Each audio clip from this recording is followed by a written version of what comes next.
Before we get into the deep stuff, let's give some basics or some things I want to inquire from the others. Walk me through the Santa Fe Institute. What was it about the time of the math? And this was in the late 90s. So they're not going to hear me on this part, right? We're going to do it both ways? It will not be on the video, but we do have you recorded. Fine. Remember, when you're answering on these questions, I'm not in the shot, and they're never going to hear my voice. So a little bit you got to repeat. In your answer, you got to repeat what my question was. Oh, a little bit. Okay. Santa Fe Institute. Why, when you're at the top of your game on Wall Street, do you decide to finance, which was at the time, or endow, or become the donor or sponsor, however you want to say it, for what was considered the most cutting-edge group of mathematicians in the world? Action. So Santa Fe Institute in the late 80s, early 90s, I was interested, I was on the board of Rockefeller. So that starts, Rockefeller University, formed by John D. Rockefeller to sort of give back to the community. It's east side of Manhattan, except it was old. It was sort of old-fashioned. They were talking about medicine, and medicine by itself was, again, subject to the ideas of science. They were trying to use science to find cures for disease. And I said, no, we need to do something different. We need to start interdisciplinary work. In most... How did a schmuck like you get on the board of Rockefeller? What year was that? I don't remember. Late, I think 89 and 91. So that's one of the most prestigious research places in the world, correct? Yes. Okay, how did a guy like you get on the board of a blue blood, internationally known, hard research, Nobel Prize winners all over the place? How do they pick a guy like you, a trader from, or basically some guy from Bear Stearns? Good question. So I was asked to be on the board of Rockefeller, and I think it was, I was on the board of Rockefeller, there was a money manager who said, Rockefeller needs someone with financial expertise because the university is growing and there's lots of new things. You have to, again, we go back to the original discussion the last time. Up until the mid-'80s or sort of early mid-'70s, the most important thing was your name. If you were Rockefeller, you already were considered to be brilliant. If you were head of General Motors, it was your reputation. It was who you knew, who your family was, what was your character. And then in the mid-'70s, basically, if you remember, you probably had a calculator. It was very advanced in those days to have a Texas Instrument calculator, where it could, by putting in the numbers, it would multiply for you to do square roots. And that was the first, and everyone who had a calculator was already advanced on Wall Street. A simple calculator, almost like your accountant. The most important parts of business were really now going to calculations. So it's not only mathematics, but it's things that could be calculated. Reputation couldn't be calculated. I could give you, are you a 10 on a reputation scale, an 8? What does it mean to have a measurement of your reputation? We'll get to that later.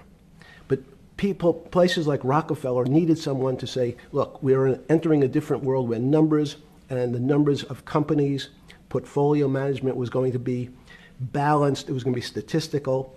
Jeffrey, could you come on the board? Potentially sit on the finance committee, Nancy Kissinger and a bunch of other people. And David Rockefeller and I got along very well. He was an unbelievable human being. Respectful to everyone. He introduced his driver as his colleague, not his driver. He would never say, this is my driver. He said, it's my colleague. And David started to explain to me world politics. So David would say, Jeffrey, money is going to be sort of the most important things. People don't understand money. You seem to have this knack for money. I said to David, tell me about your life. What was the worst and the best part of your life? So David said, when I grew up, everyone knew I was a Rockefeller. They didn't know that my father told me he would not leave me a dime. No money.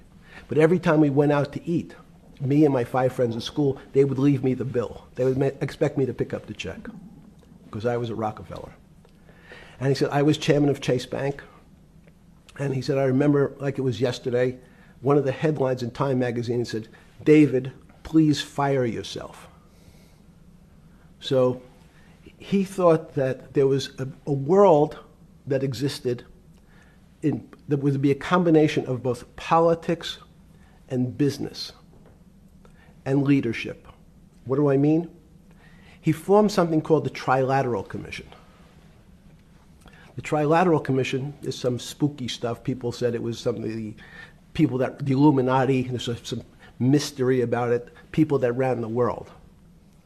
It was politicians, but David said most countries, the politicians get elected for 4 years or 8 years, separate from the royal families in England or in the Middle East.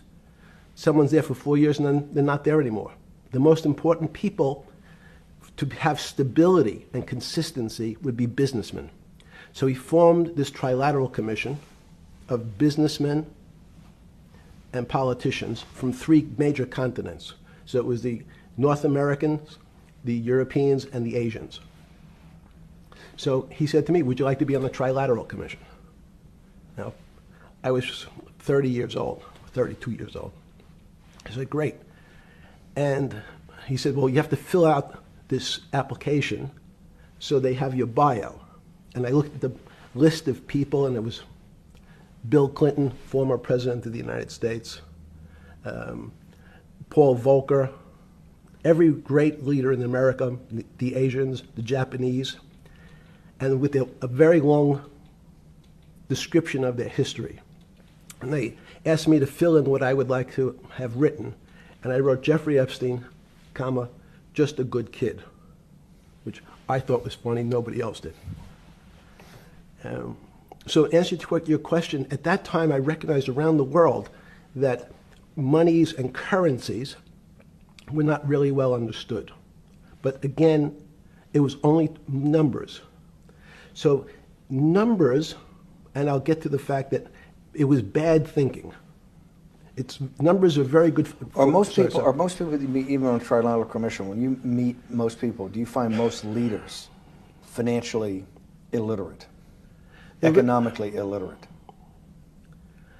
Most political leaders don't come out of a background of finance. Most political leaders come out of a background of being popular. So in some of the countries, in some of the African countries, for example, they might have been a military person. They were a general. In some of the African countries, they might have been a disc jockey. Or in our country, they would have been an actor. The knowledge of money they don't have expertise, they have no degrees in finance. They really, and this is one of the major problems, their expertise, if they have any financial knowledge, is of their own checking account or bank account and filling in their own taxes. So many world leaders who don't really have a financial underpinning make fundamental errors when it comes to money on a country or institutional level. Let me give you an example.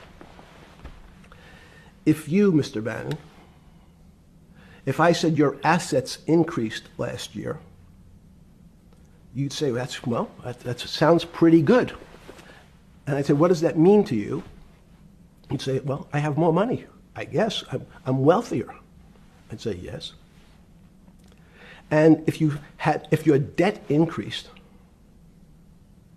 would you feel wealthier or poorer?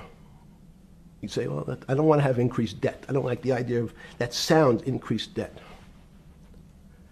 Now, that and world leaders understand when their assets go up, they feel better.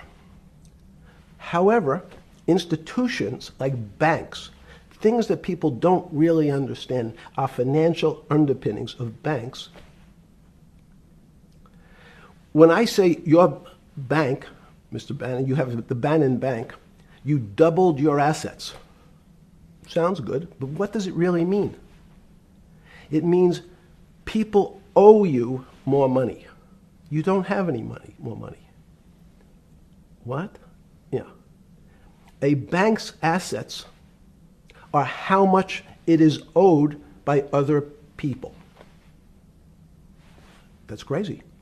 So if the bank goes from a $2 billion of assets to $10 billion, it means people owe it an additional $8 billion, but their assets have gone up.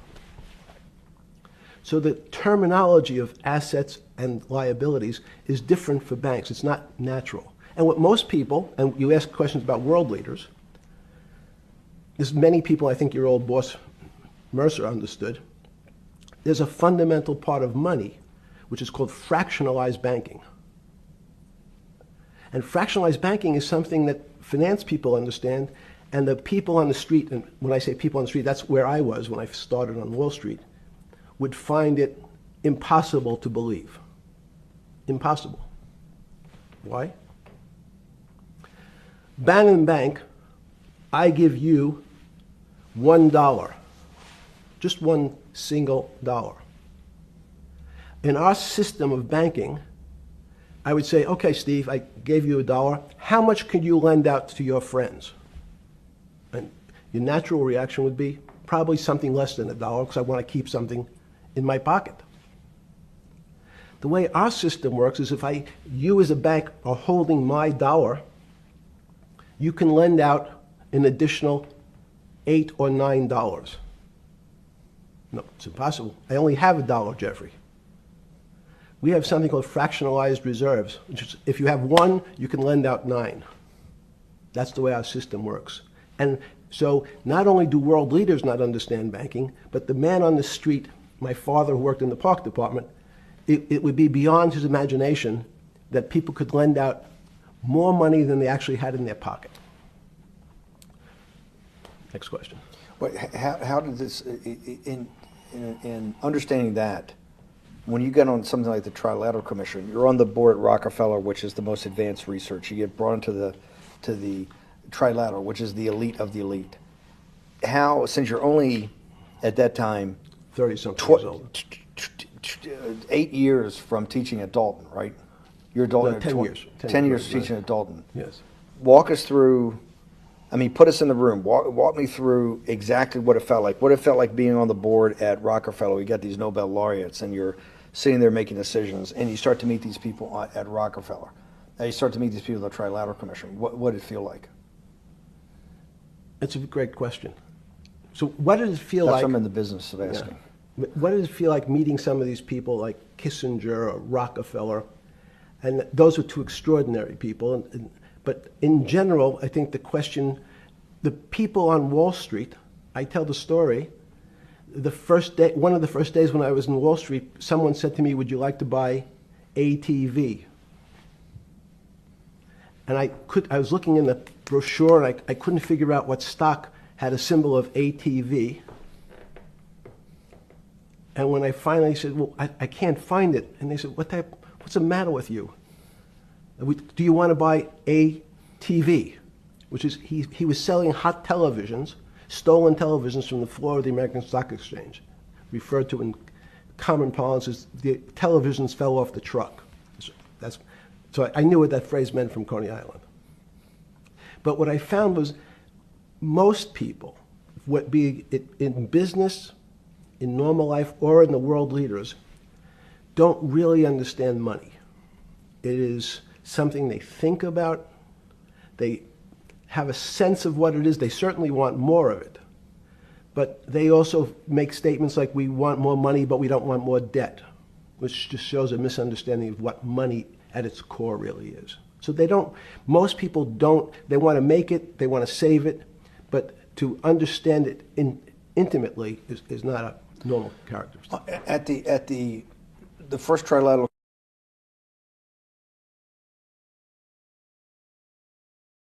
or something? Yeah, good. You're good. Just give me approximate. You joined the Trilateral I Commission. think it might be And we'll be able to show we'll pull down the chart of where your name was, but just give me roughly when it was. I think it could be 90. I don't remember. Okay. Let's say early 90s. Yes. When you got on the Trilateral Commission and had the first, do you remember where the first meeting was? It was in Tokyo. In Tokyo. And at what hotel? I would like to say the Hilton, but it's probably not. And it's a 3-day, 4-day? Give me some Three-day event, and walk me through the whole thing. Speeches. It starts with a dinner. Just walk me through it. It was boring. You couldn't possibly think it was boring. It's bullshit. It was boring. You had to be stars in your eyes. No. Did you fly over privately? Yes, but it wasn't my plane. So it didn't count? No. You fly over. Yes. And And it was who were the first? Like when you first met those leaders, you had to be wowed. No. You're 10 years out of Coney Island. No, I'm not wowed by people of position. I'm wowed by people of great ideas. And I don't care if it's the bus driver. I don't care if it's the student I had who has teeth coming out Well, every these guys direction. have to have great ideas. They're the leaders of the three great continents of the world: North America, Europe, and Japan. No, many of these world leaders become world leaders because they're popular and they were able to get votes or they were able to convince people to vote for them. I learned later. Many of them were just good at what they did in terms of politics. Remember, world leaders are politicians in general. They're not scientists, they're not intellectuals, they're not great thinkers, they're great politicians. At the first Trilateral Commission meeting that you remember in Tokyo, sometime in the early 90s, do you remember what were the big issues of the day that they were talking about, and what did you think about it? Yeah, in fact, it was funny because they were talking about inflation, and they were worried that what would happen, how do you control inflation? And as a mathematician, I didn't understand the concept. I don't understand the concept today. How's that possible? Well, when you talk about most things to do with money, money is meant to be local. It's US dollars. Then I understand what it means. If inflation, it means my dollar today inflates and it doesn't buy as much as it did a couple of years ago. The prices go up. It seems that everything is great, but in fact my dollar is shrinking in value. If you, and you're the financial genius here. I'm just a lowly M&A guy. Sure. If you let me finish the thought. Go ahead. So if you're in America, you can feel inflation. Your salary's gone up, but you can't buy the same car. In fact, it starts to feel weird because the value. That's why I wanted to ask the question then. This is my point. Sure. The people who live and breathe this, the central banks, have been haunted by the specter of inflation since the late 70s. Yes. First off, tell our audience, how did that happen? The two great financial events in the 20th century, I'm not going to get to the 21st, were the Great Inflation in Europe after World War I, the Great Depression, the hyperinflation in Germany that led to the rise of Hitler, and then this inflation in the mid-70s. Before you go to explain inflation, why is this specter of inflation always the central thing in central bankers' minds? Because it goes back to the first concept I said, the weird concept of fractionalized reserves. The system is not well understood. And most systems, in fact, are not well understood. We don't know how our digestive system. Stop. This is I impossible. understand. This is impossible. The world banking system, the world currency system, the world monetary system Yes. has to be so well understood by the Greenspans of the world and the Bernankes of the world and you, right? The currency traders, the guys making billion-dollar bets every day. The legendary guy on Wall Street in the late 90s, Salomon Brothers. Lou Ranieri? No, the guy that wrote the money. Michael Lewis? Marius Poker? Yeah, Marius Poker. Who's that about? That great trader. Lou Ranieri. No, it wasn't Lou, the guy that ran the desk. Yeah. That eventually ran the hedge fund that went long-term capital. Yes, I don't remember. Who's the guy? I want to say, I don't remember. Yeah. I'm sorry. Lou Ranieri is big, but yes. Those guys have to understand the system perfectly. No, they don't understand the system. They understand the local part of the system. So, for example, why is not only inflation, most bankers are terrified if the public understood that the bank really doesn't have their money at any one time. It's one of the things during the Depression, there were runs on the bank. The reason the banks don't keep much money in the actual bank is they assume that not everyone's going to want their money on the same day. So it's not really the fear of inflation. The fear is a run on the bank. Everybody wants to take out something that doesn't really exist. Inflation is tied to interest rates. It's a more complicated example. But when your money doesn't buy the same amount of product this year than it did last year, if it buys less and less, like it happened, you used the term hyperinflation. There's certain countries that are not managed well, like in Africa at the current, A $100 billion bill, $100 billion in Zimbabwe is worth 1 American cent. That's the perfect example of hyperinflation. It goes up, it doubles every day. So people are afraid that their value in the system starts to break down. But so if I said to you, does your doctor understand your body system?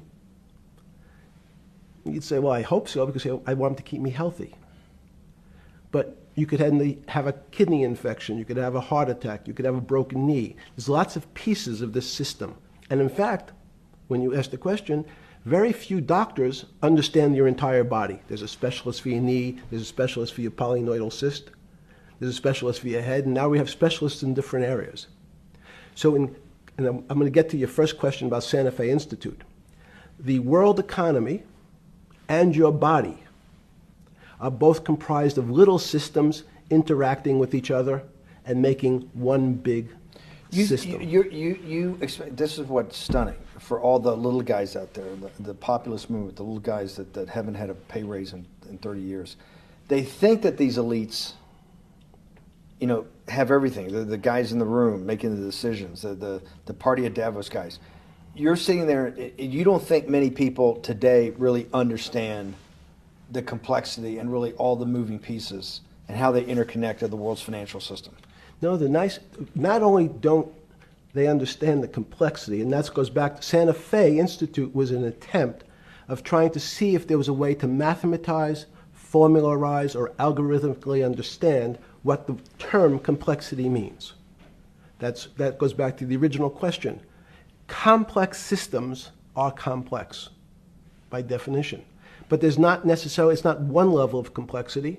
We might say, well, our fingers are complex, the movements, the muscles of our hands, but it's not as complex as the blood system. Now I have a circulatory system. I have systems on top of systems, so that there's no one group of or person that really understands the way the body works. There's no one group that understands the way the financial systems work. You might understand U.S. bond market. Now, you've asked about the trade of long-term capital.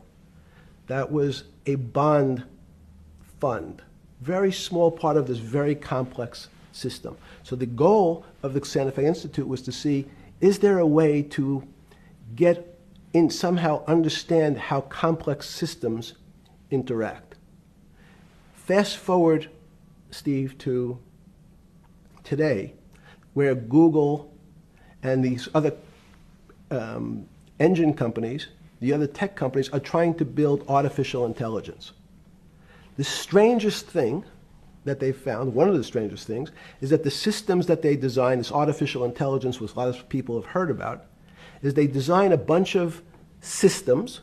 They're called neural nets. The term simply taken out of brain work, neurons in the brain. Nets because they actually look like a net. They put in some inputs. The computers work, spit out an answer. Sounds normal to you. It's because you're thinking about that calculator you had in 1976 on your desk. When you ask the person who designed the system, how did it come to that answer? How did your neural net, can you show me the calculations? They say, no, we don't know. We don't know how the thing we designed actually came up with that answer. That's pretty strange. They take the same neural net now and they put it in front of a video game. No learning, nothing. They said to the computer, they say, sit in front of your video game and learn how to play.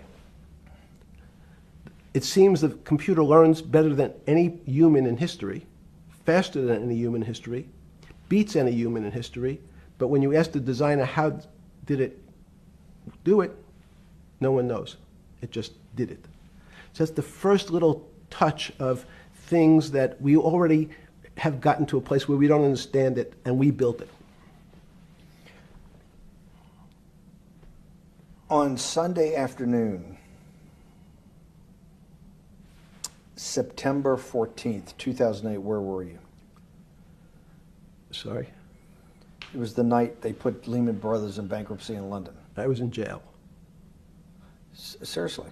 Yes. So the financial crisis of 2008 happened when you were in jail? Yes. Oh, this is going to be so amazing. This is going to be so amazing. I take it you didn't have your Wall Street Journal dropped off to you in the morning, your Financial Times. No. How did you hear about how did you hear about, because I want I forgot about this, but yes. I'm trying to get, this is going to be amazing. This is, let's go back and do that again. Sunday afternoon, because I want to find out about people, the geniuses understanding the complexity of the financial system. Because I think the best example we have is the financial crisis, the crash of 2008. Sunday afternoon, September 14th, I think it was, 2008, is when they were working feverishly in Midtown Manhattan at the Lehman Brothers offices and at various law firms around town, and with the Secretary of Treasury in the Federal Reserve, what they're going to do with Lehman. They decided they weren't going to save it. And so they prepared to put it into bankruptcy at the open of the market in London the next day. How did you hear about what was going to happen to Lehman Brothers, and what did you immediately think when you heard that it was going to be put into bankruptcy? I'm glad you asked that question. I was in solitary confinement September 14th. And again, some of the public stories about the wonderful time I had in jail and my work release, which didn't come till months after. I'd been there since June in an 8x10 cell with a bed in the back, a 6-foot bed in the back, a chrome sink with a toilet attached to it, and a little piece of metal sticking out that was supposed to act as a table. Now, since I was in jail, there were no books. Why? There's no library. No library, but you're in jail. No, I was in jail, not prison. So in jail, I was in a place what's called the Special Housing Unit, which is for the roughest, toughest, meanest people. They had put me there, they said, for my own protection. So I was in a 8x10 cell with a little slit in the door where they would serve my food on a tray about 9 inches by 4 inches. And then as soon as I finished eating, they would take the tray and close it down. And one of the guards said, do you understand there's Wall Street's crashing. I'm worried about my pension fund. What should I do? And I said, sorry, Wall Street's crashing? What's happened? And he said, there's some crisis and some companies are going bankrupt. I said, are you sure? And he said, yeah, it's all over the papers. We're all terrified we're going to lose our life savings because we have either a 401k or our pension funds. We don't know anything about money. Mr. Epstein, can you tell us, like, what's going on? Am I going to be able to afford my children's education? Am I going to be bankrupt like this company called Lehman Brothers? And there's another company in the front page today called Bear Stearns. Oh, no, I said. Why? Because that's the company I was a partner in. And in fact, that was a company I had a very large investment in. So, as a great story, I didn't have my Wall Street Journal, but in the early mornings, you're allowed to make 2 phone calls, collect. And when you pick up the phone, you can dial a number, and when the person picks up, they say, you're getting a call from the Palm Beach County Jail. Will you accept reverse charges? And the person either says yes, and the call goes through, or the person says no. The person I had called was Jimmy Kane, the president of Bear Stearns. And I said, tell me what's going on. And so that my knowledge of the financial crisis happened with Jimmy, who was at the center of the storm, telling me about what Lehman had gone under, and they were trying to figure out a way, should they bail out Bear Stearns? Did it strike you at the time of the mess you had made of your life to be in a situation that you're one of the greatest financial minds in the world, looked at by world leaders and asked your thinking by the most prominent and important people in the world, and here you are in solitary confinement. You got to make a collect call to somebody. Did it strike you at the time how all the threads of your life had come together and put you in a position, or you had put yourself in that position? No. So it never struck you when you had to make one of your 50% of your collect calls that day, you call the president or the head of the CEO of Bear Stearns.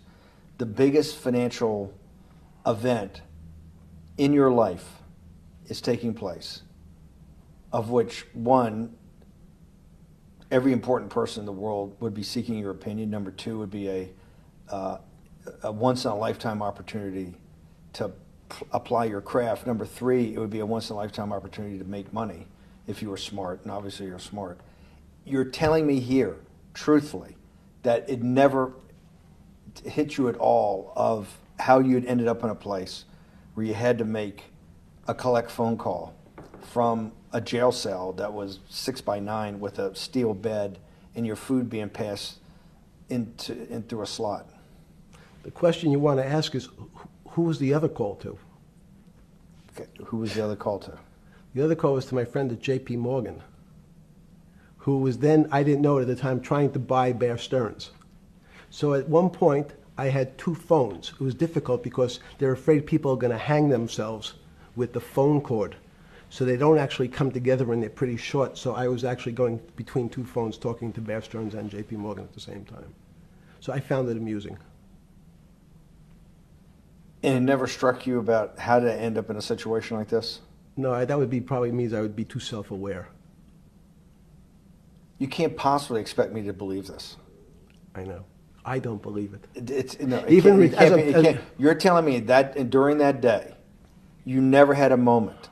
You sat there and go, "What the fuck have I done with my life? That I'm in a 6x9 jail cell when I should be on a trading desk, or I should be in my $250 million, greatest townhouse in New York City, taking calls from the King of Saudi Arabia, the President of China, the head of Russia, the President of the United States, to save the world's population from a financial debacle." You honestly expect me to believe that never happened? You're suggesting I was somewhat depressed, and how could this happen to me? I'm not saying depressed. I'm saying a moment of awareness of how could I get myself into this situation. No, I would just say how strange that this happens. It's strange. I'm wearing a jumpsuit and flip-flops. What given color to was me. the jumpsuit? Brown. Brown. Brown jumpsuit. Yes. I notice I don't see you in a lot of brown. No. Brown jumpsuit and flip-flops. Flip-flops, yes. With no access to books, no access to newspapers, No access to anything. You had lived on information. Except my Almond Joy bars. I had extra Almond Joy bars.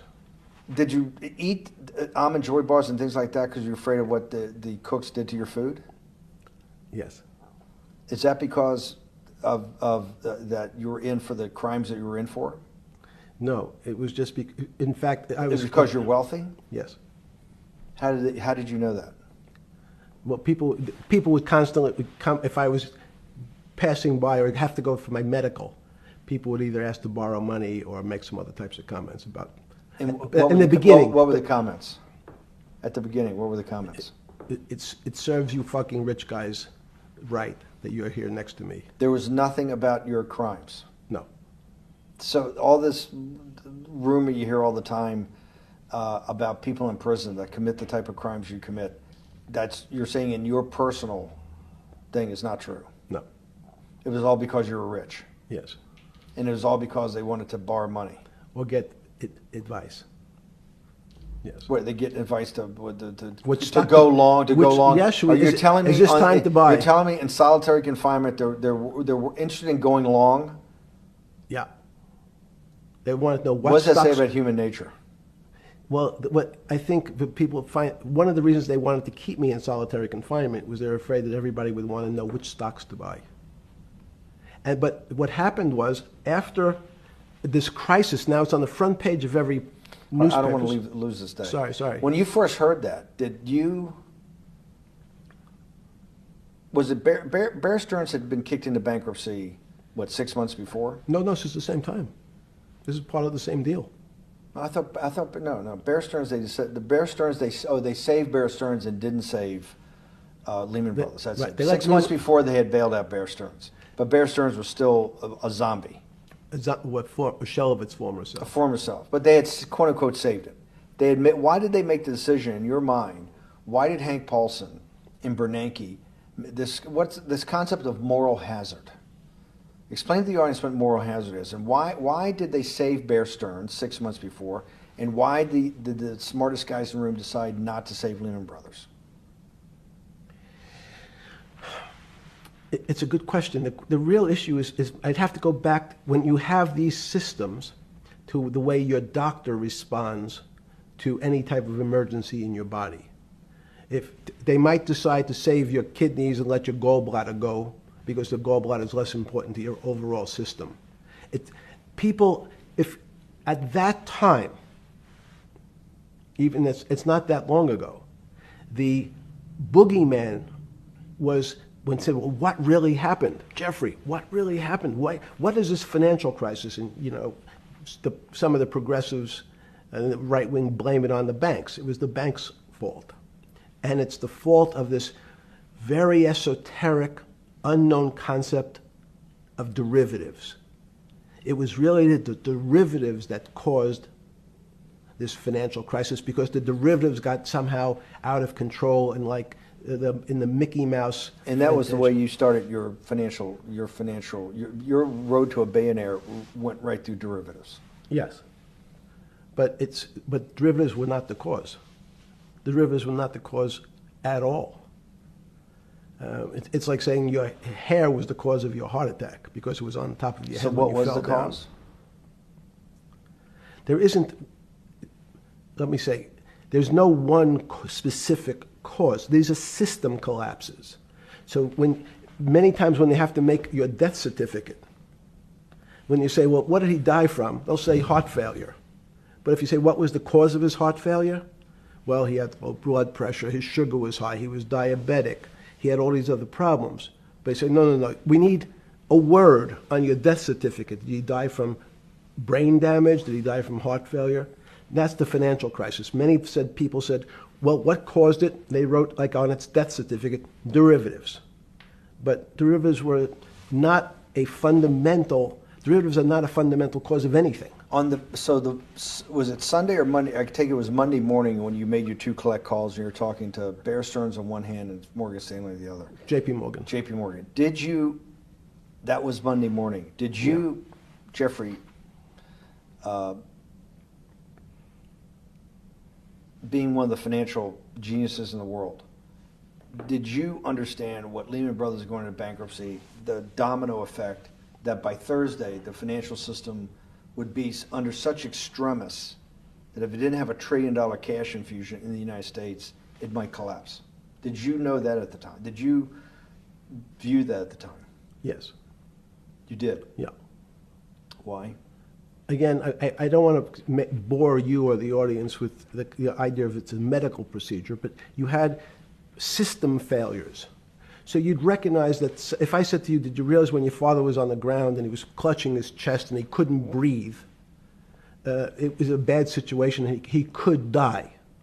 That's how I saw it. Did you immediately think about the commercial paper market? I mean, the mechanical triggers that actually you had to blow through these circuit boards. Did you know the circuits? Did you understand the circuits? Or did you have a concept of the circuits that were going to get blown through? Yes, but only because of an analogy to a body. And in fact, from my telephones against the wall with my little metal wires, because the next day I talked to another person in Washington about the issues of what I thought was happening, and I made the same discussion about the... They were at the Treasury Department? Yes. So in a 6x9 cell in... The phones were outside the cell. In Palm Beach County, California? West Palm Beach, Florida. West Palm Beach, Florida. That's what your juice diet. West Palm Beach, Florida. West Palm Beach, Florida. West Palm Beach, Florida.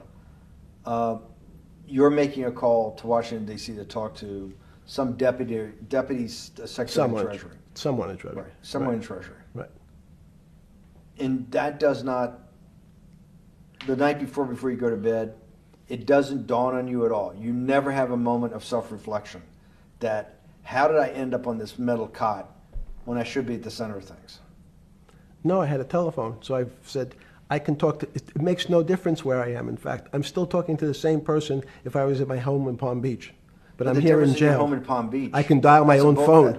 That's bullshit. No, but you can also make 1,000 phone calls. Here you got to make one, and he's got to take. Think the how much charges. better that was. I had to decide who was the right person to call. That was unusual for me, because I would have called 20 people. And before. what was the advice you gave him? I said, you have a sick patient, and it's very much like a sick patient in the emergency room. You can't think about it like your car. People in normal walks of life think about money and things as a machine. And unfortunately, so if your car breaks, cars are always easy to fix. My jets, my cars, if it breaks, I know it can be fixed because it simply follows the same pattern. If this part breaks, you replace the part and the thing works again. People and the financial system are not machines. They can't be fixed the same way. You can't simply take out put some more juice into the commercial paper market, and that's like replacing the carburetor on the car. It's much more, I have a patient who can't breathe, has a stomach problem, can't see, looks bleeding at the same time. What do I do first? I have to think about it as a system. Where's the most logical place? What's the most dangerous place? If your heart stopped, we have to start your heart again. In the equivalent to the money market, why do I have to start your heart again? I need to get your blood flowing. If your blood stops, you're dead. If liquidity, which is the equivalent of blood in the financial system, dries up. Once liquidity is basically cash, putting cash into the Forget system. about what it is. Okay. Liquidity is liquidity. It allows the system, it's the blood of the system. You need to pump blood hard into the body of the economy to keep it flowing. And if you're, especially when you're worried about someone dying, you're not going to be worried about the niceties of, well, you got the shirt dirty and there was some damage.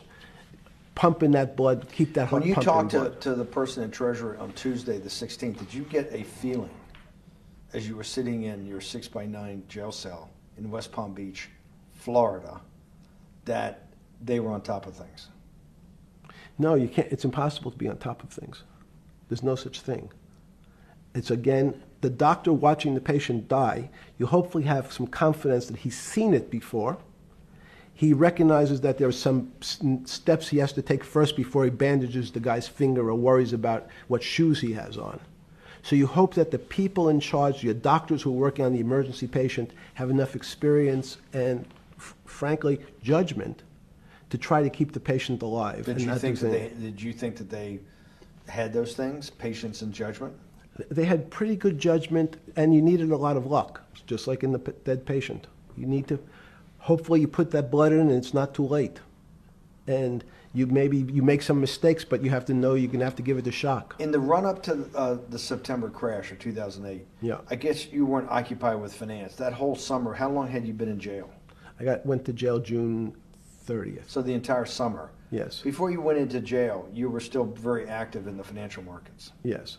When I say active, you trade currencies every day, you trade stocks every day. When people, I don't do any. Someone like you, or you give advice to people to trade stocks or trade currencies. I don't trade every day. I think that's, like Woody Allen said, you can't beat the bank.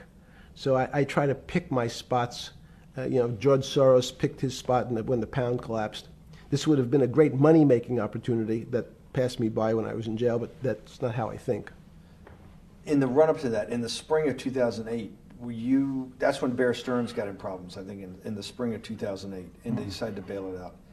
Did the Bear Stearns guys talk to you for advice at that time, in the big crisis in Bear Stearns? No, but see, again, unbeknownst to most people, and it's easy to blame people for the financial crisis, like you'd blame someone for giving your father the drink before he had his heart attack.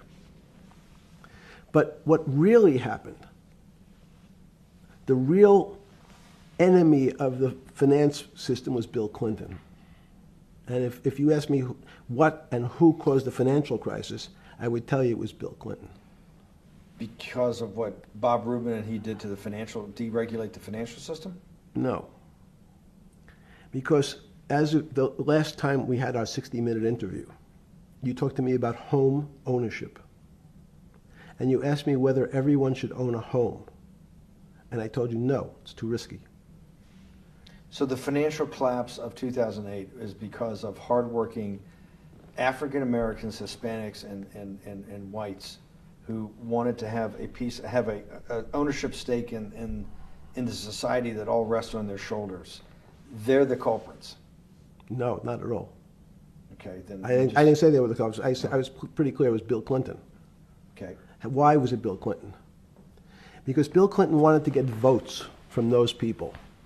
And he sold them the idea that instead of renting in a house, and historically the values of houses have gone up, and he said, you guys in these local communities who haven't been able to afford a house before, I'm going to show you a way. I'm going to give you a way because I'm sure I'll get your vote that you can own a house because I want your vote. So what we're going to do is I'm going to let you buy a house, Mr. Bannon, when you really, you're right on the border, maybe, or not even on the border. Your credit is not good. Okay, let's be honest. And it's not my fault, it's not Bill Clinton's fault, but if whatever happens, at the moment your credit score or whatever it is, your credit's not good. Now, normally, you come to me and want to borrow money, I'm a bank, and I say, I'm sorry, Mr. Bannon, I can't lend you money because your credit score is not up to where it needs to be. Hopefully, if you work harder and clean up some of your problems, it will be. But no, what I say to you is, I'm going to figure out a way to lend you, not give you. I'm going to lend you money anyway, though you don't have a good credit score.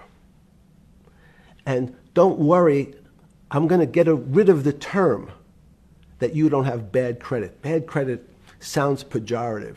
You don't want to be a person. Sounds judgmental. Yes, sounds judgmental.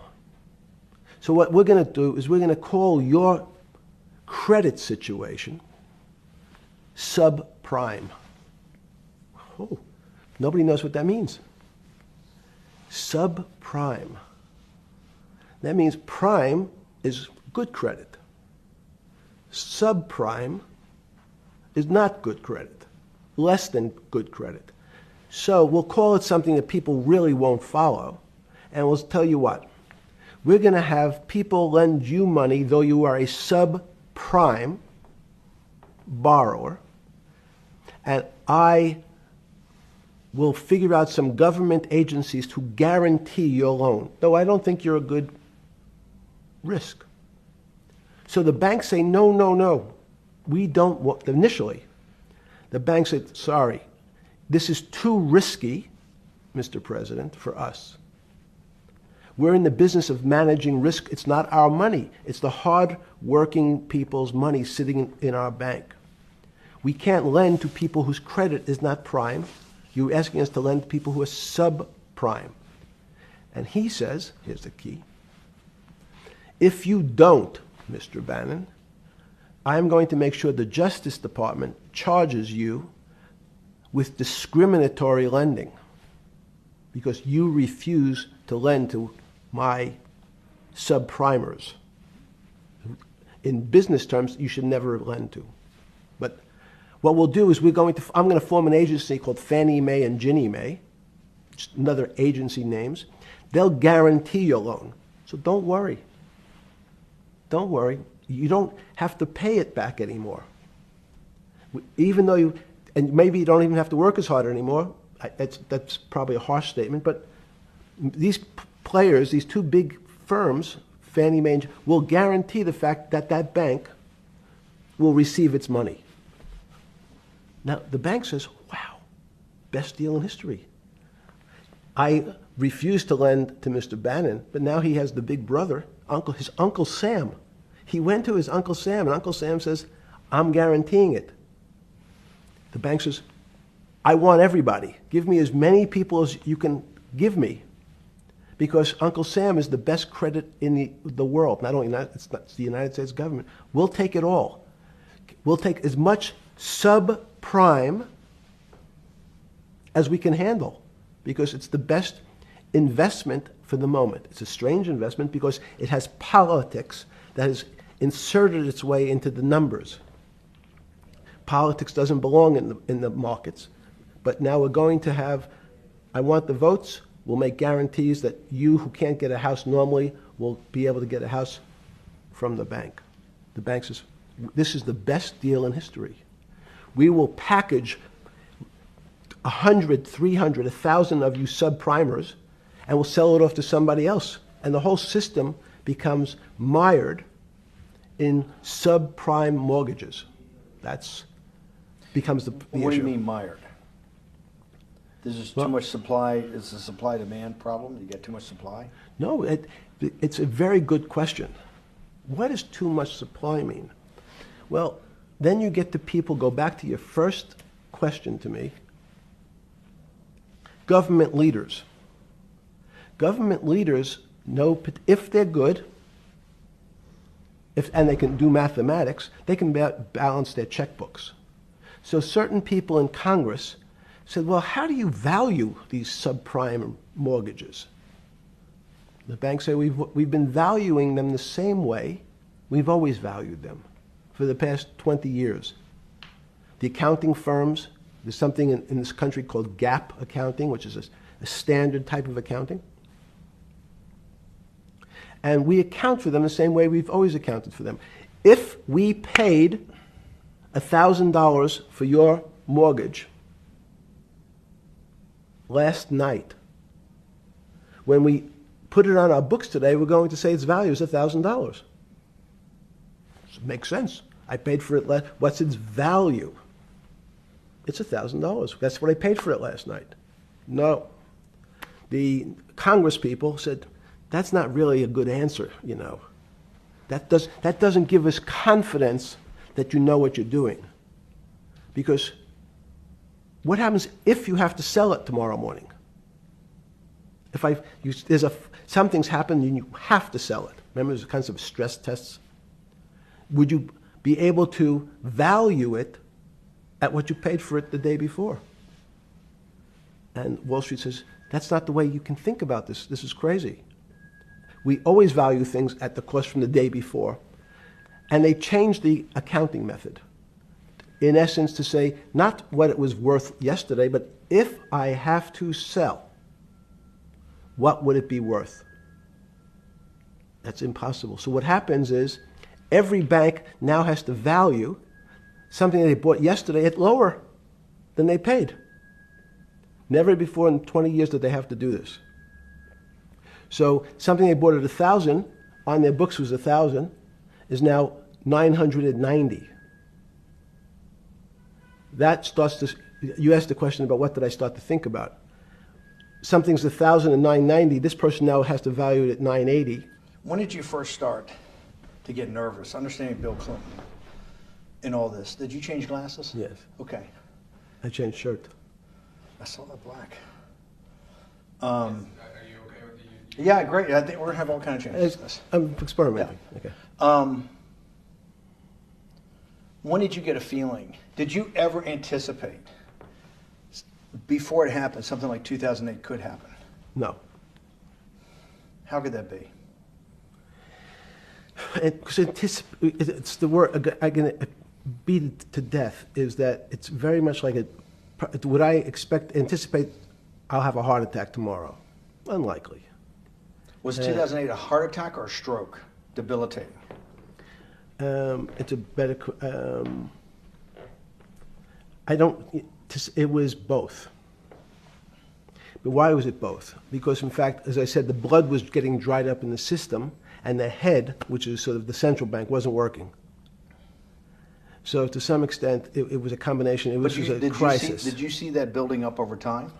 It's always been lurking in the background. I mean, if you have an older parent, would you say it's possible? Did you anticipate him having the heart attack today? No, you hope things are going to go better and maybe they'll fix it up. The system was getting too complex, and it wasn't based on derivatives, because what people keep forgetting, and as I was just explaining, Wall Street in many professions, including Wall Street makes it sound complicated. They don't want the little guy to understand what they do because they make so much money and they don't do very much.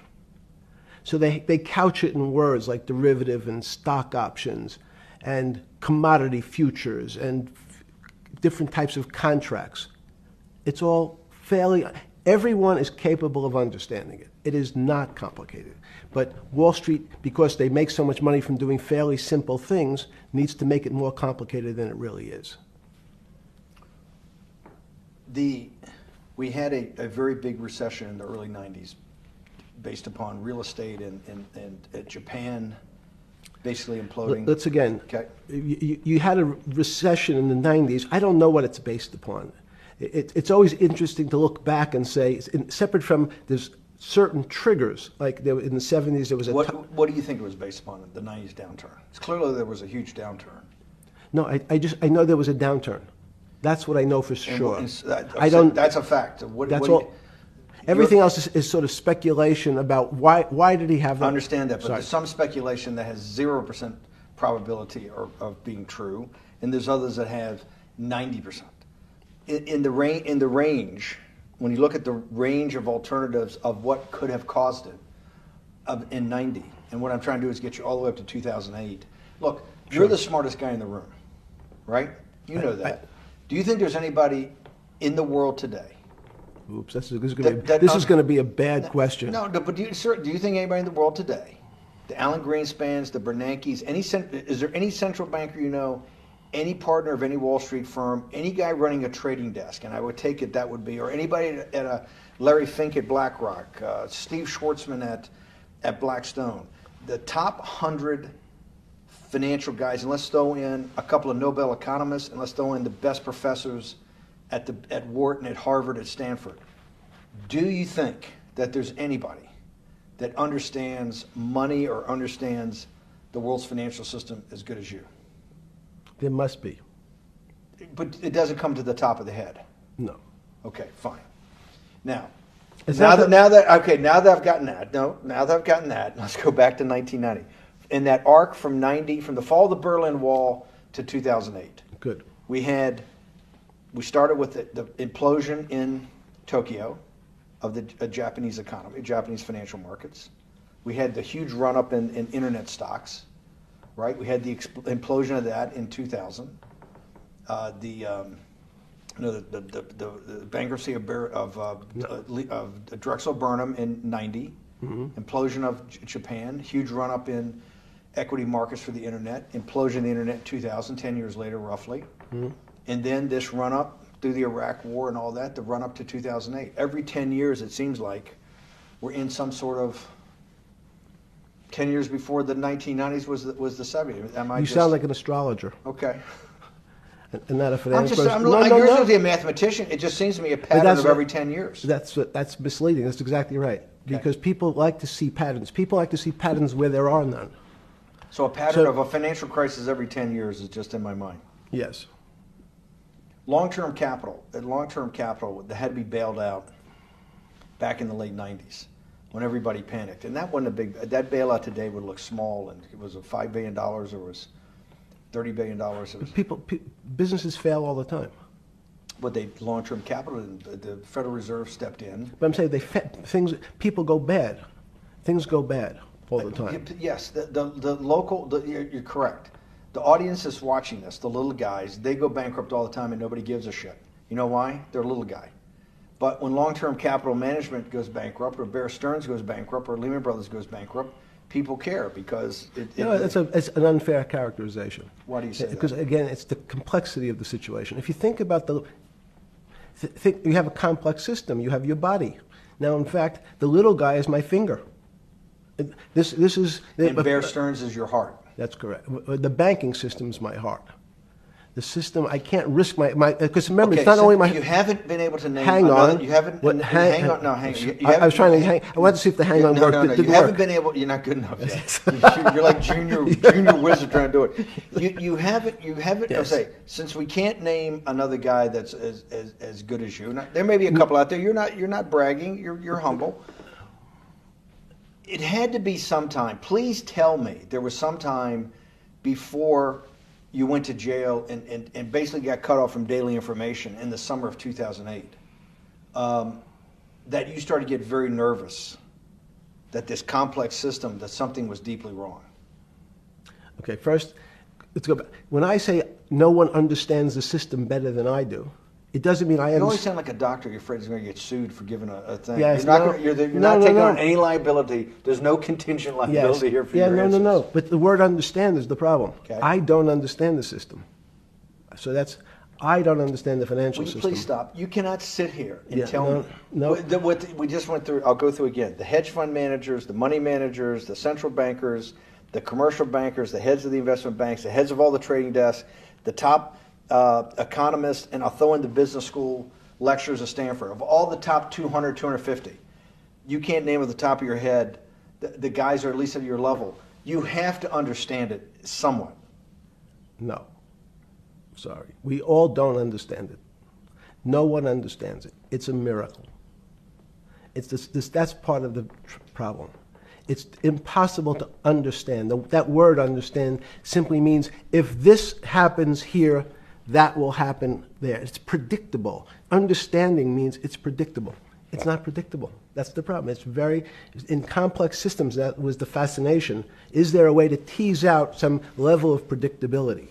So No. even In the fact, spring- you would ask the question. It's a great question, which was it a stroke or a heart attack? Now, most people don't know that before they were going to have a stroke, they had a stroke. They just have a stroke. Do they understand why?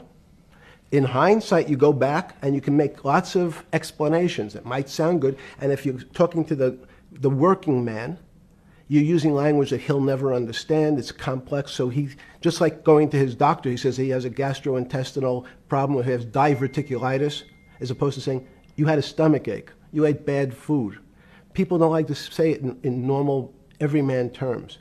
The system had a stroke, and we don't know why. But you just, okay. Okay. Hardworking people, and there's a great social benefit, would you not agree, with having people having ownership in the system? When you say ownership in the system, it doesn't mean. Let's start over. 'Cause- Okay. Yeah. So flip Sorry. over your phone too, because Yes. I don't want anyone to see Yes. what's on your phone. So maybe flip it down or something. Yeah. Yeah, who knows what the fuck comes up with that phone? That's correct.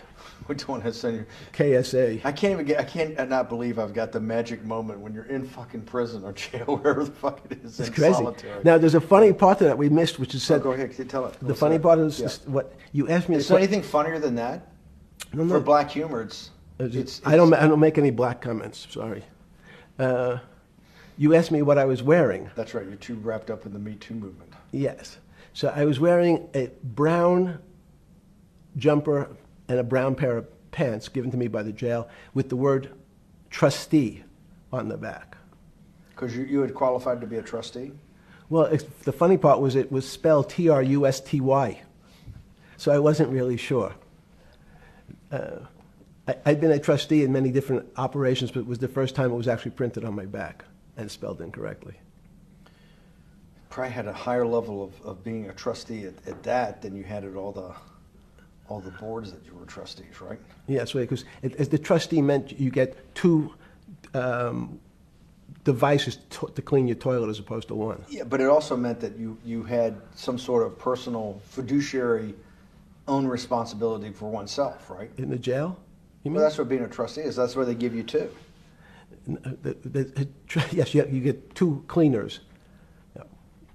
I was a trustee in the jail because I was able to teach some of the kids to help them get their GED. So that's how they gave me a trustee job. There's no time. I got to go back to this because I'm like a dog with a bone in this thing. Yes. You can't. There's something deeply fucked up with you.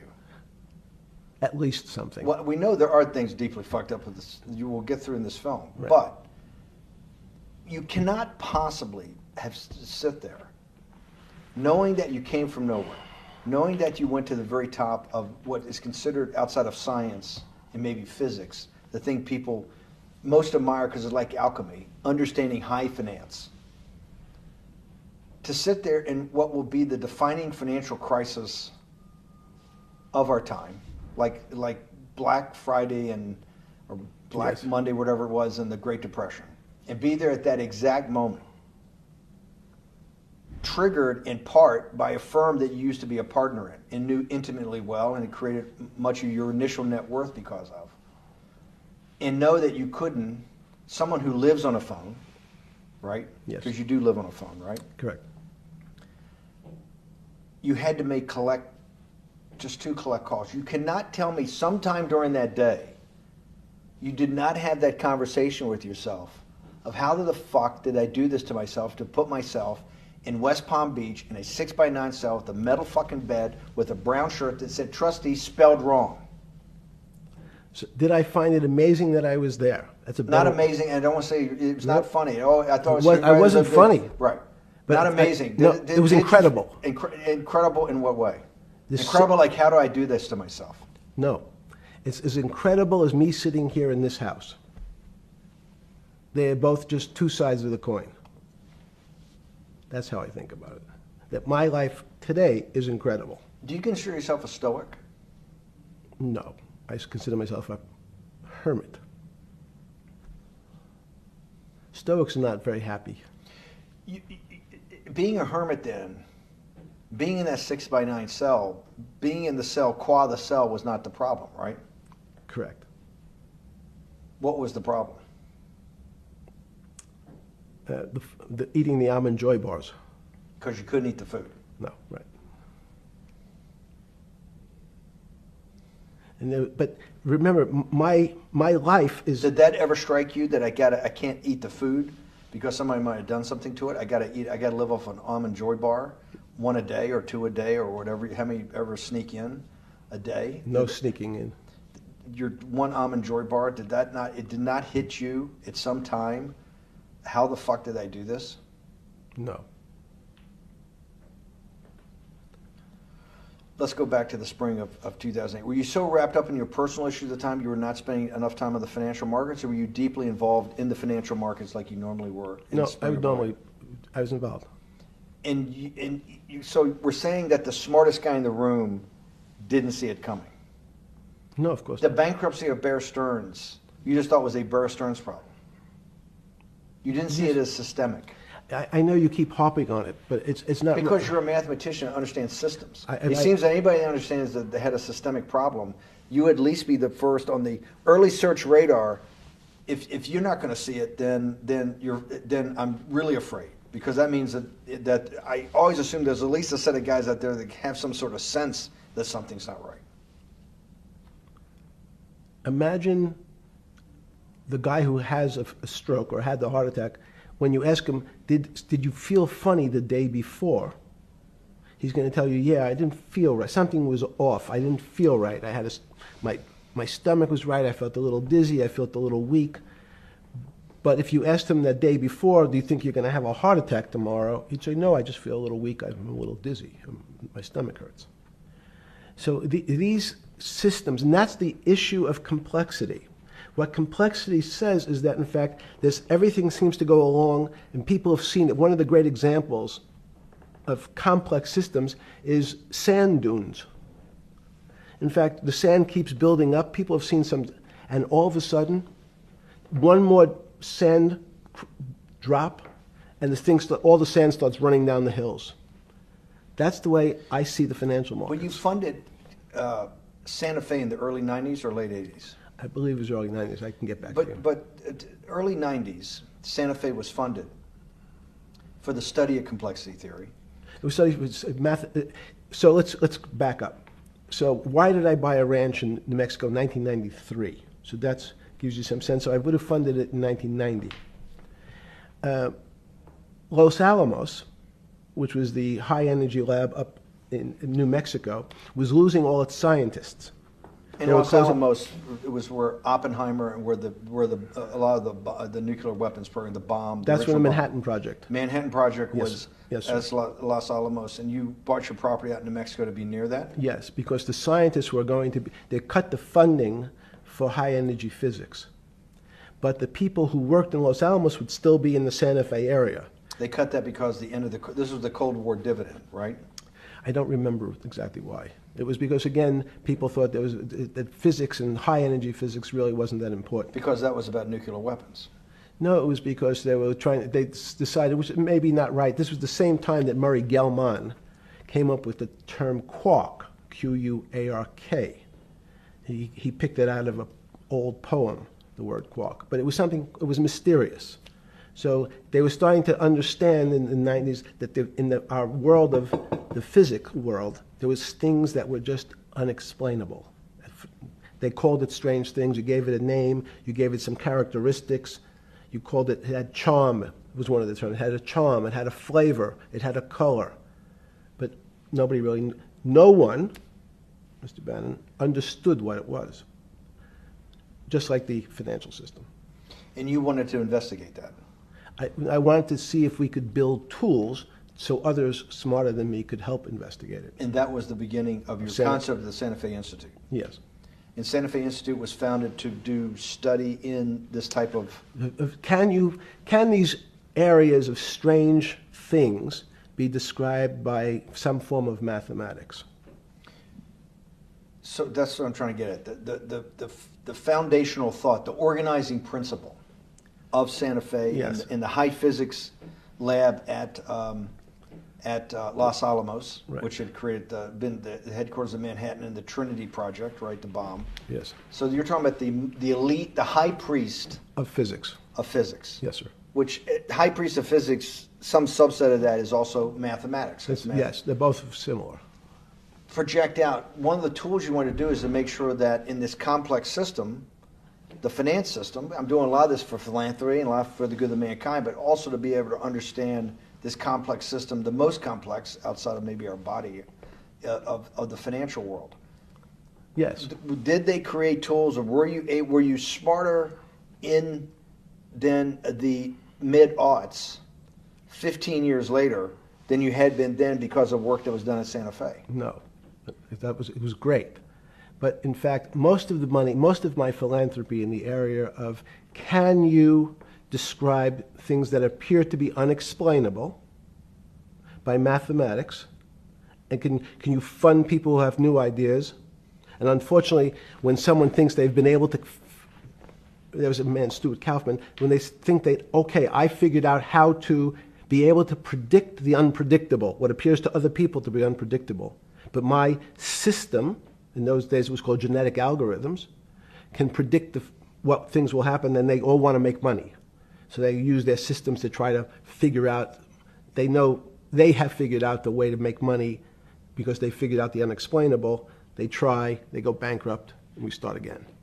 So with a cold view, what I've come to realize is that the attempt to mathematize, formularize, or what in your prior work, to understand what really is, in today's world, still unexplainable, is impossible. They're miracles. Your first head of Santa Fe was Christopher Langdon, I think. Langdon from Australia. But Murray Gell-Mann was really the funder. He was the yes, rock. Yes, he was the rock. He was a Nobel Prize winner? Yes. Yes, and a wonderful guy. He came out and helped us with the Biosphere 2 project. He came with Chris Langdon. Yeah. Chris Langdon was the operator, the day-to-day guy. Chris was doing artificial life. Right. Murray tried to lead his own artificial life. Yes. When Chris came to Biosphere 2 for the first big conference we had in 1994, he was one of the most impressive guys there among all the world's elite. Kew Gardens, the Lawrence Livermore lab, the labs at Sandia, all the major universities, Lamont Doherty, all the big Earth observatories, Woods Hole. What set Langdon apart, I thought, and the reason I invited Santa Fe to be part of it, was Langdon actually made a presentation that everything, and he was making this to scientists, a lot of marine biologists, a lot of people that were just beginning, Wally Broker and people who were just beginning the study of climate change, at that time called global warming. That he made this compelling presentation that everything's really mathematics. Yes. It's all just back to math. And you have to, all these experiments you do, one of the reasons they're not considered by the high priest in physics as being real experiments is that they don't have a mathematical basis to it, and everything has a mathematical basis to it. Langdon seemed like a radical visionary. What happened to that concept? You go back 350 years. So you have Isaac Newton, you have Leibniz. From move forward, you have people like Heisenberg and Gödel, and what every one of those mathematicians and philosophers came to understand is that there's something there's numbers can describe certain things, approximate certain things. But in fact, trying to put measurements and numbers on other things that are really unexplainable is folly. So 300 years ago, they said that unexplainable realm was God. And people who attempted, in fact, to explain the unexplainable, who said, yes, I understand the unexplainable, were charlatans, they were the occults, they were the astrologers, they were the con men. Alchemist. Yes. Well, no, alchemist was, in fact, they believed that there was a way to transmute one metal into another. In fact, they always wanted to see if they can create gold. There's no reason, if you think about it, they recognize that one metal is different than another metal because it has some additional pieces to it. It has additional neutrons or protons or electrons. So because they thought it was a machine, they believed it was a machine, if I can take 5 protons and add 5, that gives me 10, I should be able to get gold. Move everything around inside these systems, the molecules transmute one molecule into another, and if this molecule I've transmuted it into is gold, I'm a rich man. It's back to money. But there's something strange happens. Isaac Newton says, this is really weird. If I want to push a ball on the table, I have to touch it. Maybe I have to blow on it. But I actually have to push one side of the ball or the book to move that side. I'm pushing here, and obviously this thing is what appears to us humans to be solid, so it moves as one thing. But the only way to get something to move was to touch it or put a force against it.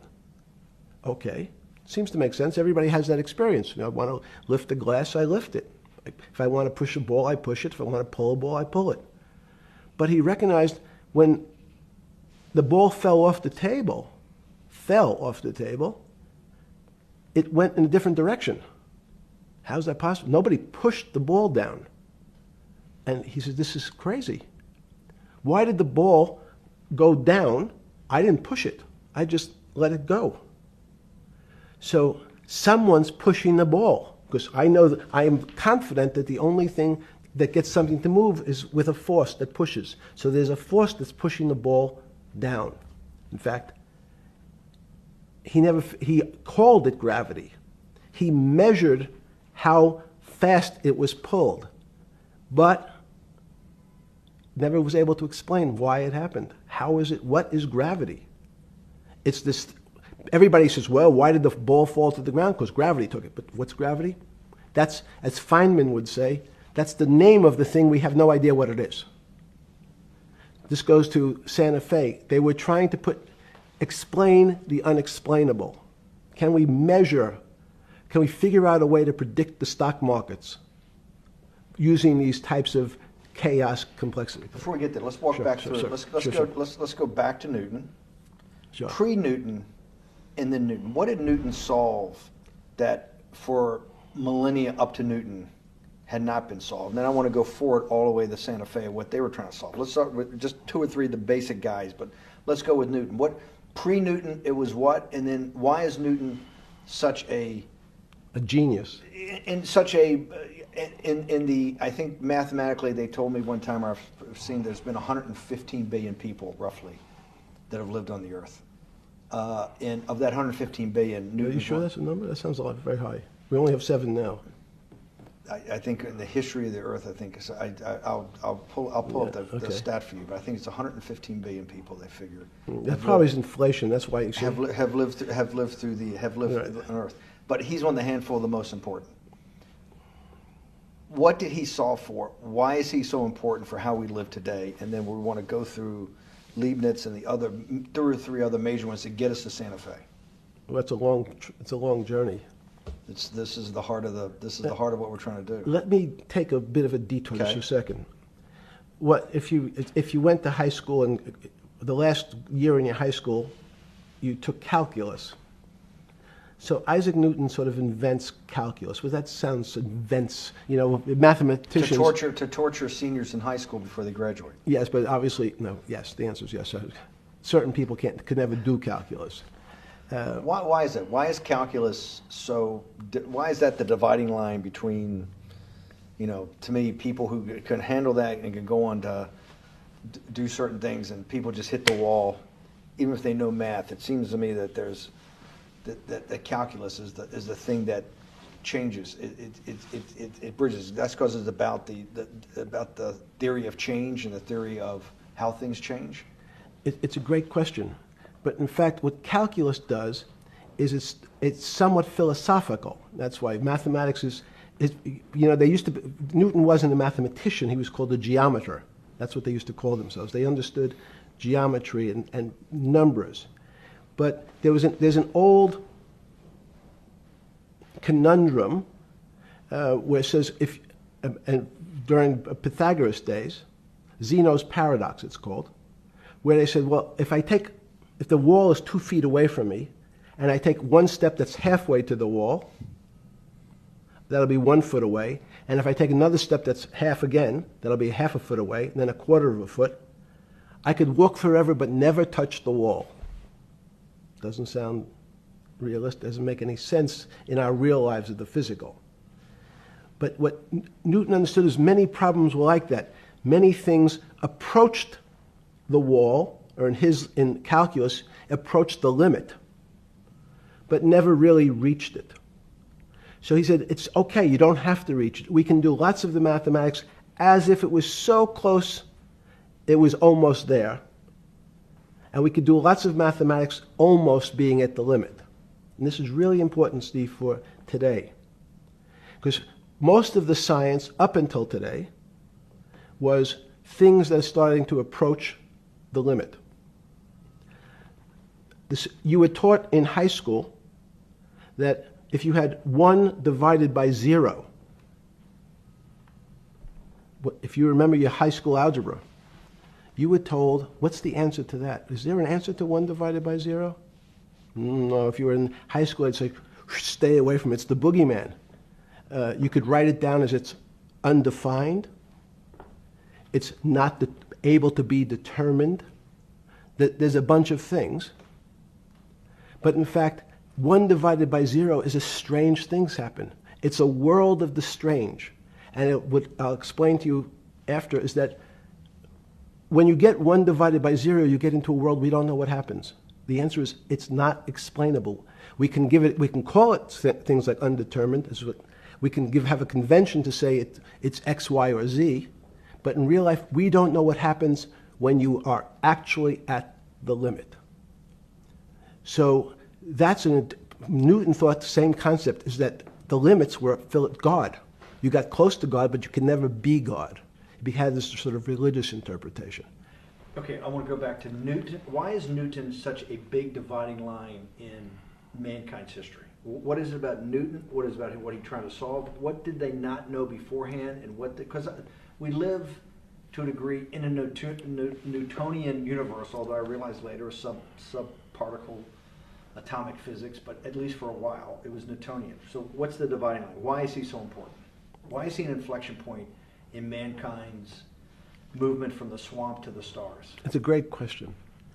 Stars were by Kepler. What Newton starts to allow us to do is to make accurate predictions. Remember that we've talked about that with money, about the things in our physical world, how cars, he didn't have cars, how horse carriages moved, how bowling balls moved, how pool cues and pool table balls. Had people tried to solve that before Newton? Had Many, people many. tried it? Heraclitus or Plotinus, Pythagoras, had these greats that we hear about, had they tried to solve the same problem? Not the same problem. They tried to again, what Pythagoras does, he starts to figure out this relationships in triangles. For example, everyone knows the a squared plus b squared is equal to c squared. That Pythagorean theorem, which is basically says these shapes in a triangle, each side of the triangle has a fixed relationship with the other two sides. That's strange. He knew, again, but it was all numbers. This was a system of things in the physical world, and Pythagoras says we can start putting numbers on things that help you predict how they will behave. You can add two triangles and make a square, some different shapes. They were looking at geometric forms. Newton says, well, I want to know how planets move. I want to know how things around me move. Can we find formulas? Can I find formulas that explain what I see in the physical world, how physical things interact and how they describe one another?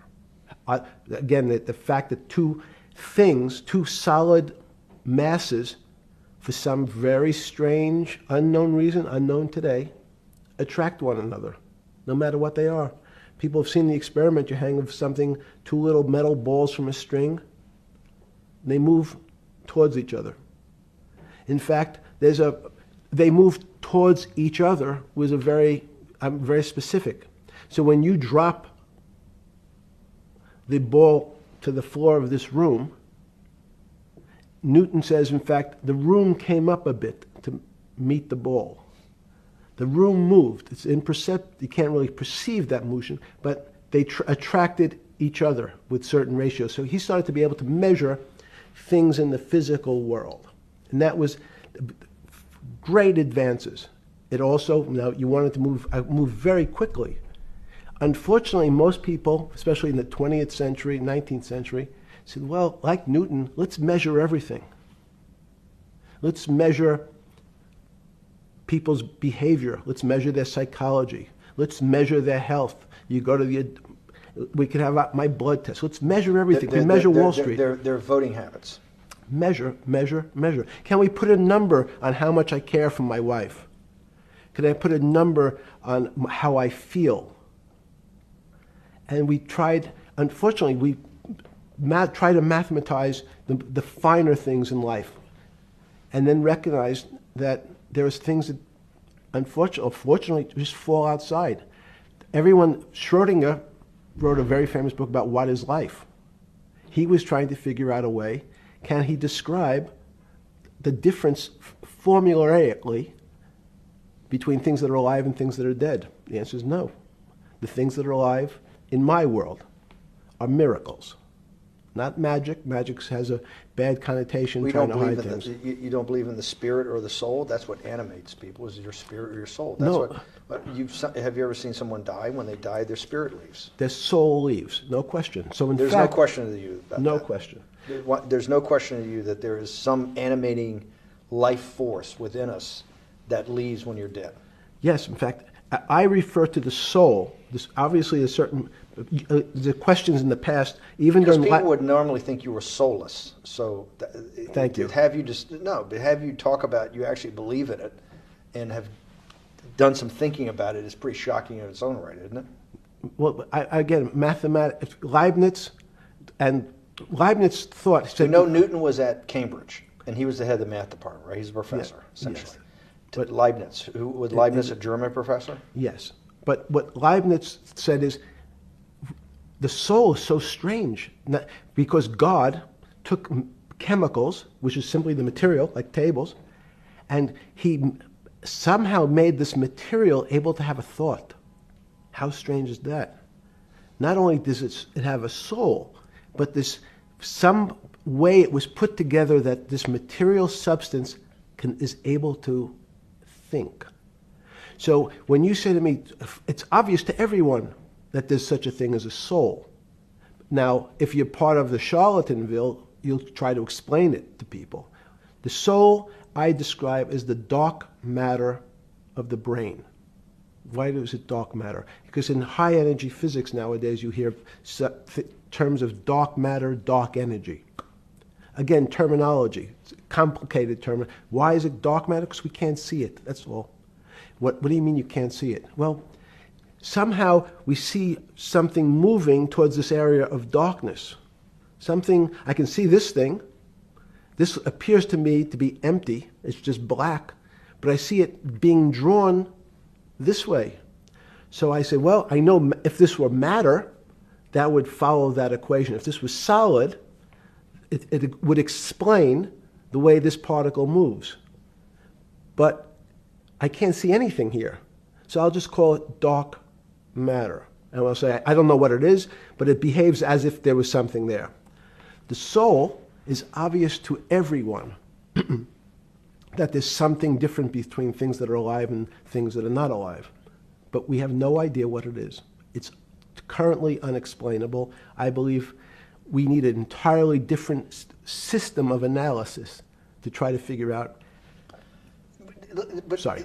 No, with Newton, with all his alchemical studies and things he worked on the spiritual side, Leibniz had just talked about the soul, Schroeder talked about what is life. If a modern scientist or someone that you funded at MIT or at Harvard or one of these things talked in those types of terms, they would be considered to be a wingnut today, wouldn't they? They would not be on the path for tenure, right? Unless they were in the philosophy department. This is exactly my point. We're talking about three of the greatest mathematicians in mankind's history that have really changed mankind. Talking like this, what happened? How do we get to a situation where they could not be in the high physics, they could not be in the mathematics department or working in high energy physics? Good, it's an easy answer. Newton was a combination of mathematician or geometer then and philosopher. And as time went on, those disciplines seemed to move apart. We had philosophy. Some of the philosophers can't do math, and some of the mathematicians. And again, mathematicians often break into two categories. People that solve problems. Those are more like geometers in the old days, just problem solvers. And then there's thinkers, theoreticians. They're more like the old movement towards philosophy. But neither one of those two groups have been able to figure out why something is alive as opposed to something that's not alive. No one's been able to describe what the soul is, but we all know it exists.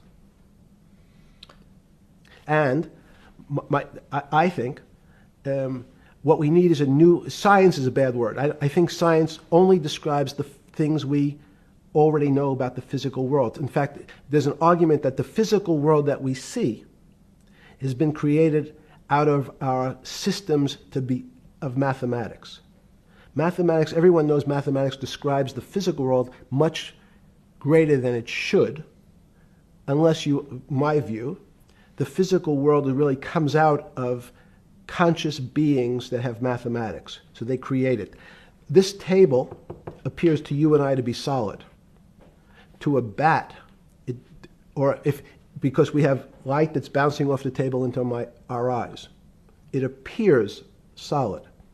If instead of eyes that responded to wavelengths of visual light, our eyes responded to radio waves, the radio frequencies. It's not different. It's the same type of frequency as light, but different speeds. The table's invisible. We know that our phone works in this room. So the waves are coming through the windows. The waves are coming through the walls. So the walls are invisible to that type of radiation, that type of energy. The walls I can see them because my eyes, a physical system, determines that the walls are there. You, with Murray Gell-Mann, you founded, or were the original donor, and had the idea of Santa Fe Institute. In 10 or 15 years later, that effort to study the complexity of systems mathematically. Yes. Was it's a essentially total failure. Yes. A total failure. Total failure. Why is that? It's the failure of science because, in fact, if to some extent science doesn't describe romance. I don't know why I'm attracted to somebody. I don't know. People are attracted to each other, and everyone has the same feeling. They've seen someone walk in the room, and they say, "Oh, that person gives me a creepy feeling." Science has tried to describe. Science doesn't describe what creepy feelings means. They just know it's a creepy feeling. I think women as I said the last time, have an intuitive sense. What is intuitive? They have intuition, they have feelings, and they're able to deal in the realm of things that men, especially men like myself, find unexplainable. They have women have intuition, men see things a bit differently. Men want to measure everything, women are not really that interested in measuring. In what you're saying in macro terms, you actually think science, mathematics, maybe ultimately technology is moving to that more intuitive. I think science and math are old-fashioned.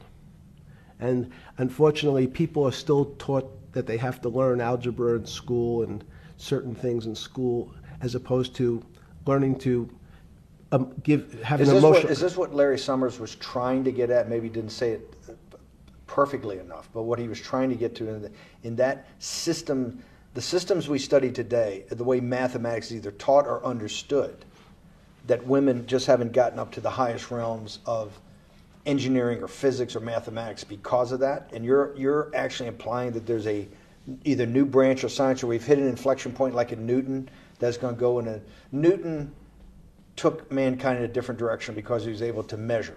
Then you had subatomic, non-Newtonian physics later.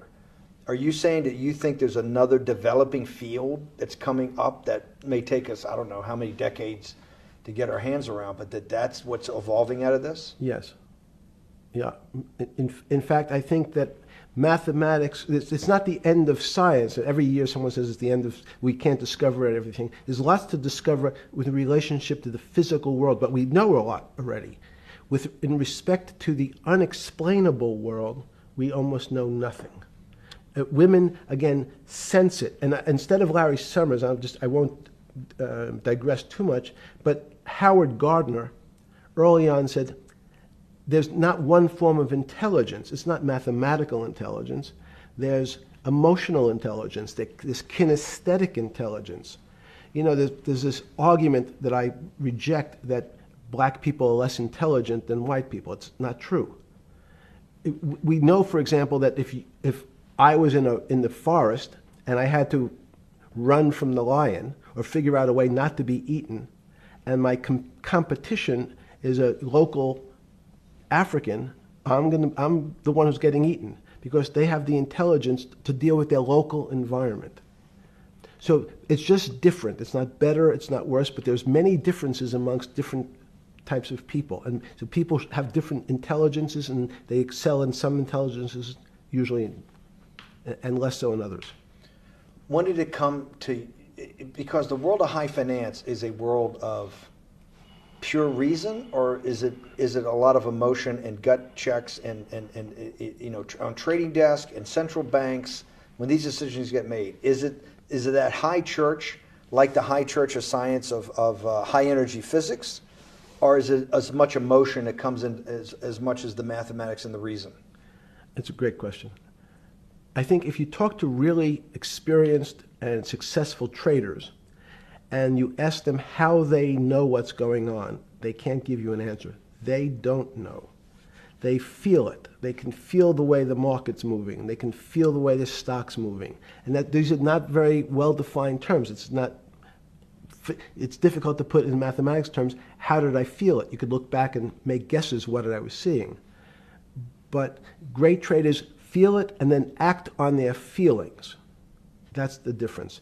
Many people feel it but are afraid because they want a mathematical justification before they take that next step. When you first got on the trading desk at Bear Stearns in the late 70s or mid 70s, were you shocked by how little actual understanding of mathematics that the traders comprehended? Yeah, well, again, we had a Texas Instrument calculator. Most stockbrokers, especially before 1975, if they were good stockbrokers, could add. That's about it. They could multiply. If you could multiply, you were already in the top 15% of stockbrokers. Stockbrokers simply meant there's a story. When I went to the first person, I had no money. And I said, how much money do you make a year? And he said, $400,000. I said, impossible. I'm making $10,000. That's probably more than your family had made in his entire existence. Yes. And he makes that in a year. I said, what do you do? And he said, it's too complicated for you to understand, which is what the main thrust of Wall Street people, they want to tell you it's too complicated. Because if you understood that that person was simply, he had a brother-in-law, in fact, in this case, who ran the pension fund at General Motors. His brother-in-law would call him and say, buy 1,000 IBM. He'd hang up the phone, he'd write it out on a ticket and walk it to a window. That was his entire skill set. Hello, write what my brother-in-law says, walk it to a ticket window. Give me an example when you were on the trading desk in the early days of Bear Stearns of a time that you felt either complete uncertainty or you saw total panic, where something was happening that people couldn't foretell and that they were like in an airplane cockpit where it's going wrong. Walk us through that. In 1978, I think it was, across the news wires, there had been a collapse of the currency in Thailand. On the other side of the world, had no relationship to me. I wasn't sure where Thailand was. But the fact that a currency, a country's money, had all of a sudden dropped tremendously in value affected the rest of the world's markets. And people panicked because they'd never seen that before. A very small part of a very complex system had a shock throughout the whole system. So prices on Park Avenue apartments, the bond markets, the stock markets, every started to gyrate. You know, there's an old mathematics expression that if a butterfly wings in Mexico make the wrong turn, it spins out, and eventually, by the time it gets to Canada, it turns into a tornado. So these are part of complex systems. So yeah, Wall Street in certain parts. Santa Fe Institute was supposed to actually come up with a formula for that, for the butterfly wings. Why in 15 years did you reach the end of at least that experiment? Every attempt to, that's why it's so exciting now, because I think certain people are starting to realize that there's so many things that are unexplainable that we have to think about them differently. Music is a great example. It's a common man's example. You know when you hear a certain song, it makes you feel a certain way. How does it do that? We don't know. We can't mathematize it. And even that music, Steve, nowadays we compress music. When you have a violin, it's compressed onto your iPhone. So what does compression mean? I'm taking lots of information and I'm cutting it into lots of pieces and squishing it together. And when I squish it or compress it, I have to take out lots of pieces, but I say that they're not very important pieces. It's those pieces that we take out when we compress data, to me, are the most interesting parts of life. You just said a while ago, part of this new search for science may go back to when people were actually talking about a soul, and you said there's no doubt in your mind that there is a soul. Describe for me what you mean by that. What do you mean by soul? What do you mean soul different than the physical analog body that we're seeing on film right now? It's difficult to describe in words. I mean, I'm not a poet. Poems get a little closer to what that really means. But even the concept of what is life becomes complicated when you deal with plants and seeds. Is a seed alive? I don't know. Certain people would say, no, it's dead. When you're a banana, one of my favorite examples is the banana that's sitting on the countertop in your kitchen today. Is it alive or dead? What do you think about human life? What is human? Tell me about human life. But your banana is alive. That banana is breathing. It's on your. You say that's impossible, Jeffrey. No, it's not. Is the banana conscious? All these words. These are words. So everyone's trying to fit a very complicated concepts into a very small box called conscious or alive. These don't fit in that way. So if you put your banana in a bag and put another fruit in with it, the fruit ripens faster because the banana breathes with it. We don't understand most of those things. So you asked the big question. Sorry. You talk about the life. What about human life? What about it? Tell me what do you think? What do you think human life is? It's a miracle. It's a miracle. And when I say miracle, I can't explain it, and I make no attempt to explain it at the moment. We don't know how to think about it. And anyone, and again, another one of the Feynman quotes when he was talking about quantum physics. He said, anyone, Jeffrey, who says they understand quantum physics and quantum mechanics and quantum behavior, you know they're lying. Let's talk about it. That's post-Newtonian. Talk about what's the difference, who founded quantum mechanics, why is quantum mechanics taking Newtonian physics and taking it to the next level? It forms a much broader category. Let's go back to this desk. You use the thing of Newton using this desk. Why can't Newton's theory explain everything? Why did subatomic quantum mechanics or quantum physics have to come in to explain this? Well, so let's go right back to square one. Why is it called quantum physics? So quanta is a word that simply means packet, small amount. So it's quantized. So we recognized, when we recognized that this table appears, another very complicated word, solid to us, it's really made up of molecules or atoms. And atoms, we've given lots of names to what some of the behaviors. If you were in school, when you and I were in school in the 50s, the model was a little center thing in the middle, and an electron went around and around it. It was seen as a ball that went around and around it. And as we started to look at, say, well, let's see what this ball looks like. I want to be able to examine that little thing called an electron. We found that there was nothing there. There wasn't the thing. It was simply a cloud of energy that we can call an electron. So we already started to see mysterious things as we go into very super small quantities, quantum physics. So quantum physics started to go into the very small, and at very small distances, we see things that we can't explain. We just cannot explain. How am I doing on time? 4 minutes. Fine. And to summarize, no, sorry. Let's go back to human life. When do you think human life starts? It's not these. So you see, this is the question. You're asking me to measure something again. It's the disease. It can't be measured. You just hate making commitments. That's why I'm not married. I'm peeling this onion back a layer at a time. All your bullshit and happy target can't be measured like that. Is that to say measure it's a commitment. You don't even like a commitment when you answer a question. I don't. As they say in golf, commit to the shot. I don't know what it means to be measured. You do know what it means to be measured. You're one of the leading currency traders, hedge fund guys, or stock market financial wizards. You're in the high priesthood of high finance. You certainly know how to measure. That's why you're a billionaire. Any other answer besides that is total and complete bullshit, and you know it. I know very few things.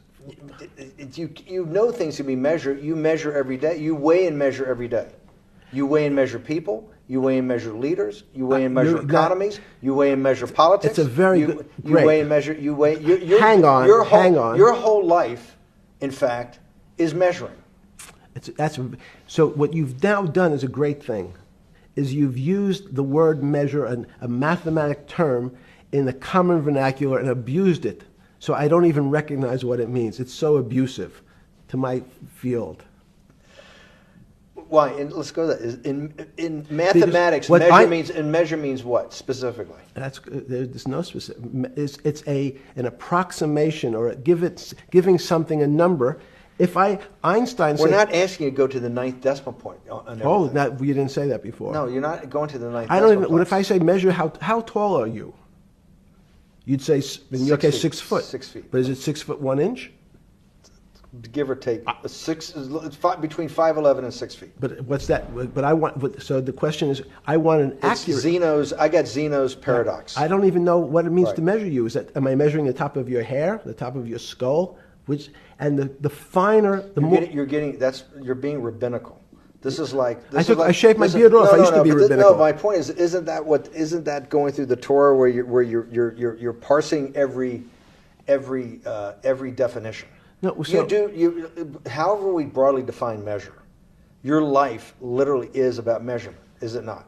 It's about putting numbers on things so that I can try my best.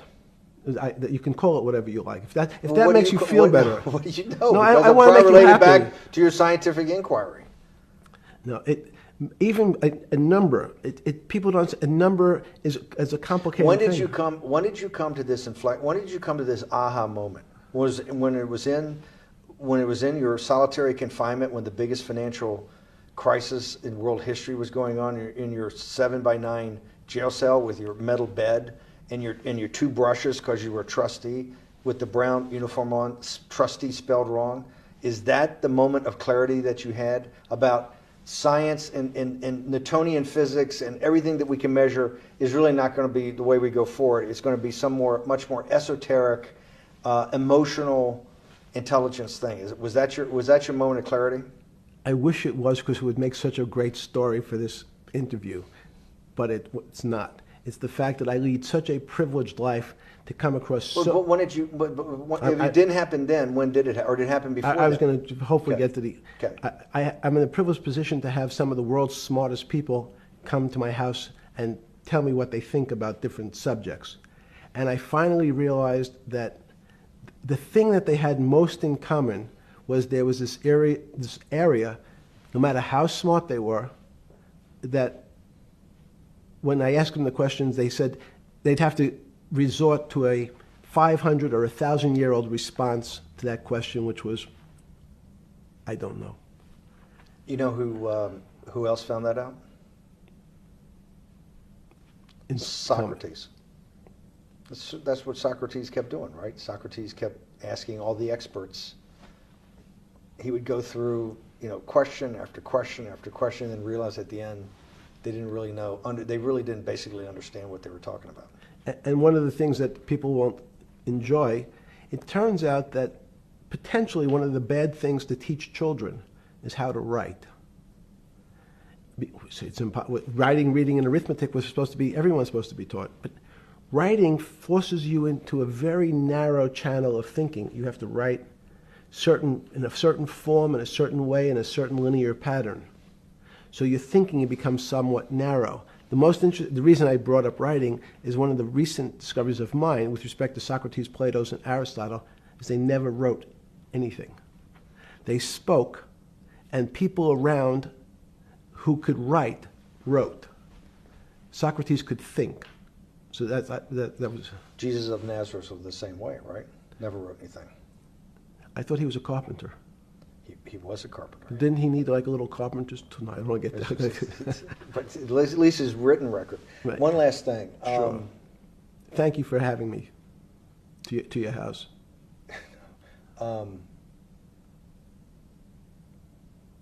Vegetable juice. Let's go back. Look what vegetable juice does. When did the beginning of that, was there any one aha moment in all these great thinkers? Did it happen before 2008? Was it after?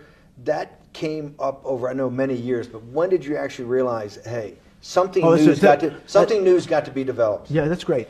Is that because again, I'm privileged enough to have people around me who've given lots of philanthropic gifts to institutions of higher learning, and when I said the impact, how do you judge the impact of your giving? And we sat down and said, no really new ideas have come out. And I realized that, of course, it hasn't come out because we've been looking at using science and mathematics, and it's the wrong tool. It's obvious.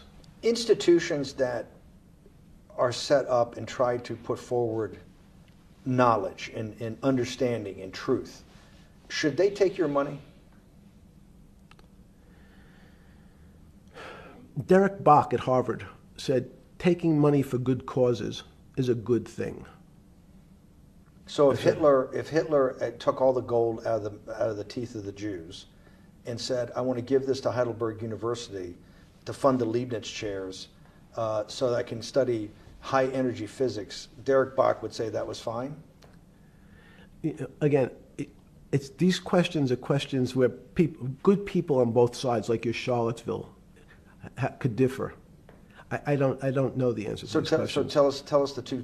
Give us the two answers. The one answer why it shouldn't be, and then the one answer. Derek Bach says, I'll essentially take cash from anybody because I got so many projects, so many good guys, and this is the way I'll do it. So I'm indifferent to where the cash comes from. Money's money.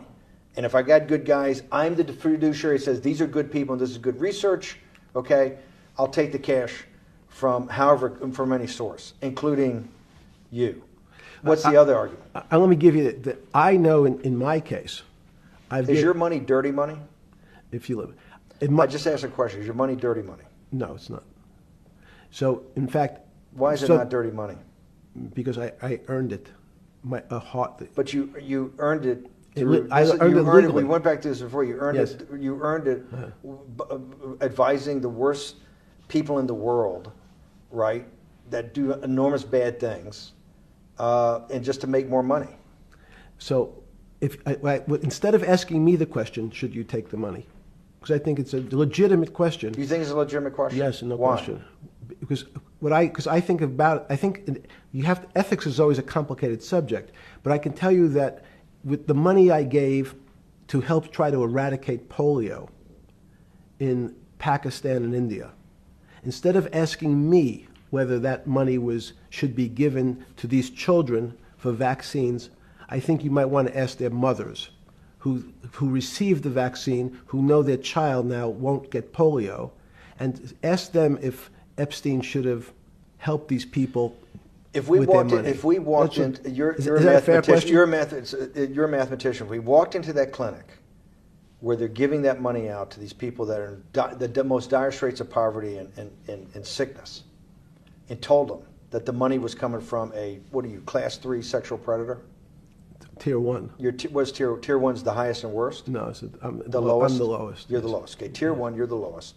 But a criminal. Yes. That the money came from them. What percentage of people do you estimate? I understand you don't like probabilities. Do you estimate would say, I don't care, I want the money for my children? I would say everyone said, I want the money for my children. Did they know where the money came from? I think if you See, told them, if I told them 100%. the devil Himself. The devil himself said, I'm going to exchange some dollars for your child's life. Do you think you're the devil himself? No, but I do have a good mirror. It's a serious question. Sorry. Do you think you're the devil himself? I don't know. Why would you say that? Because you have all the attributes. You're incredibly smart. You remember the devil is somebody the devil knows smart? The devil's brilliant. You read Milton's Paradise Lost. No, the devil scares me. Satan is at the number 1 or 2 archangel, and the reason he goes to hell and leads the rebellion is because he can't be the top guy. And his thing is, I'd rather reign in hell than serve in heaven. I saw that in a movie once called American Dharma. I don't remember who said it. Okay, we have to go. Okay, good. Okay. That was good.